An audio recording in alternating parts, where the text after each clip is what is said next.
سڵاوتان لەبێت لە شارپرێسەوە پوختەی هەواڵی ئەمڕۆتان پێشکەش دەکەم.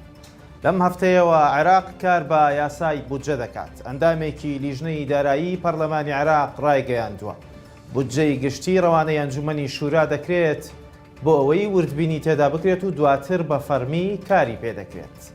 سامر زیبان حەمدانی ئەندامی لیژنەی دارایی پەرلەمانی عێراق ڕایگەیاند عێراق کار بە یاسای بودجە دەکات و سەرەتاش بودجەی گشتی فیدراڵی یەکەم جار دەنێردرێت ئەنجومەنی شورا بۆ ئەوەی وردبینی تێدا بکرێت و لەم هەفتەیەشدا یاساکە جێبەجێ دەکرێت. بە وتەی ئەو ئەندامەی لیژنەی دارایی ڕێنماییەکانی یاسای بودجە گشتاندنی بۆ سەرجەم وەزارەت و دامەزراوەکان و پارێزگاکان پێکراوە.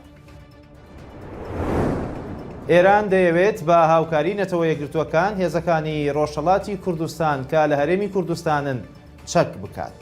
ئاژانسی هەواڵی ئێرنای فەرمی بڵاوی کردوێتەوە دەسەڵاتدارانی ئێران بە فەرمی داوایان لە نەتەوە یەکگرتووەکان کردووە هاوکاریان بن لە چەکداماڵینی هێزە کوردیەکانی ڕۆژهەڵات کە لە هەرێمی کوردستانن. ئاژانسەکە باسی لەوەش کردووە محەممەد کازم ئەل-سادقی باڵیۆزی ئێران لە بەغدا لە میانی چاوپێککەوتنێکیدا لەگەڵ جنین پلاس خارت نوێنەری تایبەتی سکرتێری گشتی نەتەوە یەکگرتووەکان لە عێراق باسی لەوە کردووە هێزە کوردیە بەرهەڵستکارەکانی ئێران لە ناو خاکی هەرێم چالاکی دەکەن. هەر بۆیە پێویستە نەتەوە یەکگرتووەکان لە دابینکردنی یاسایش و سەقامگیری بۆ سنوورەکانی ئێران هاوکاریان بکەن. ئاژانسەکە باسی لەوەش کردووە پلاس خارت جەختی کردووەتەوە دەبێت ئێران و عێراق گەورەترین پلەی هەمانگی و هاوکاریان لە بواری پرسەمنیەکاندا هەبێت. لە دوای 9 مانگ لە بێسەر و شوێنبوونی ئەمڕۆ تەرمی هاوڵاتیەک لە ناوچەی پشدەر دۆزرایەوە.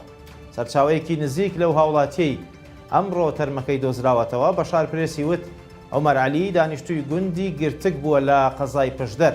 نزیکەی 9 مانگ بەر لە ئێستا چۆتە قەندیل بۆ ئەوەی ئاژەڵ لە ئێرانەوە بهێنێت بەڵام لەو کاتەوە دیار نەماوە و سۆراخی نەبووە. ئەو سەرچاوەیە وتیشی لەو کاتەوە زۆر هەوڵدراوە بۆ سۆراخکردنی بەڵام هیچ سەرەداوەیەک نەبووە.